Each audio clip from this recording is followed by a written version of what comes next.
Let's chat with Amy Knight, who's a personal finance expert from NerdWallet here to talk all things money. And of course, at this time of year, lots of people counting the pennies, including me, trying to figure out how you're going to, survive Christmas. So I'm really after a few tips on how you can make sure that you can get through Christmas and keep your finances in order, Amy. So where should we start then? What's the first thing you should do as you navigate the Christmas period to make sure you don't overspend?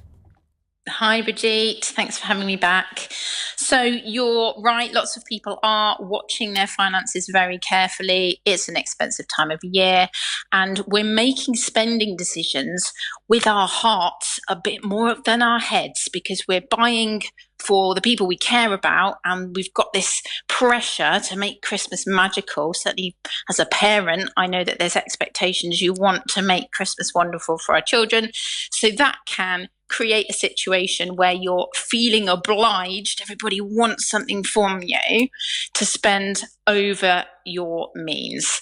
Now, if you're aware of what you're spending, that's firstly the really important step, because if you're just spending, we've spoken about contactless before, willy-nilly tap and go in the shops and you're not keeping track of it, you can land yourself in a sticky situation in January.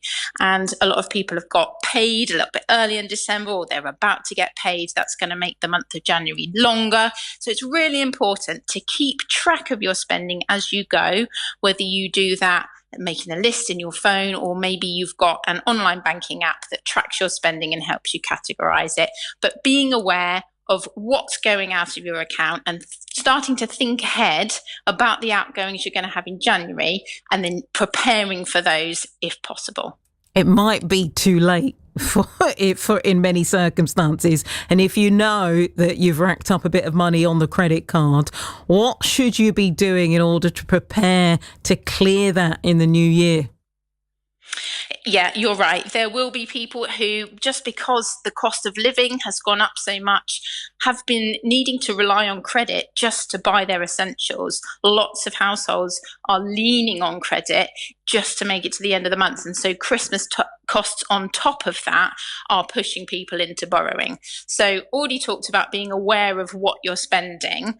That's really important if you're borrowing as well. And if you've got multiple credit cards and perhaps you're using an overdraft, starting to look at what the interest rate you're being charged.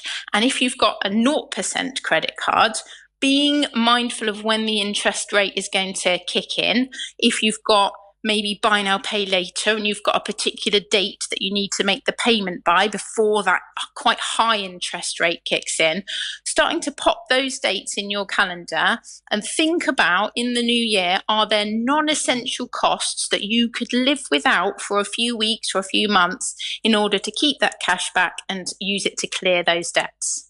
Some really good advice. We're all taking notes here. We did start the show actually a little earlier, and something I did want to talk to you about is scams at Christmas. If you think you've been victim to a scam, someone's tried to get into your account, take some money, what should you do? You should report it straight away. The bank is your first port of call. And for most of us, you can do it easily on your phone. You can go into your online banking app, you can find the help section, and there will be a way to report a fraud or scam. They'll have a phone number in your online banking app that you can call. You can also look it up on the computer. And I think the most important message is not to be embarrassed or ashamed. Don't sit there feeling really uncomfortable about the fact that you've been scammed, because it happens to so many people. Lots of people in my industry have come out and publicly said that they've been caught out. I came very close to being caught out myself. Somebody was trying to sell me Taylor Swift tickets on Facebook, and social media has been a source of more than half of all the scams in 2023, particularly Meta, so Facebook, Instagram, WhatsApp. You need to be really, really cautious of those platforms and report it even if you haven't fallen for it, because we all need to be vigilant. But if you have fallen for it, don't feel bad about it. Absolutely report it to your bank. You've also got an option to phone the police to report it there, and you've got Action Fraud, which you can look up online and let them know what's happened. It's so important, isn't it, to be extra vigilant about this time when you're spending money, and for a lovely reason, because, you know, Christmas, as they say, comes once a year and it is a lovely time, but really important to get that message out there. Amy, thank you for being on the show. Some really great advice there from Amy Knight, who's a personal finance expert from NerdWallet there, talking all things money. One of the things that I was really keen to hear about on the show is just any more experiences of the kind of scams that are quite prevalent right now. There was a time where you used to have to get all these texts saying that you needed to pay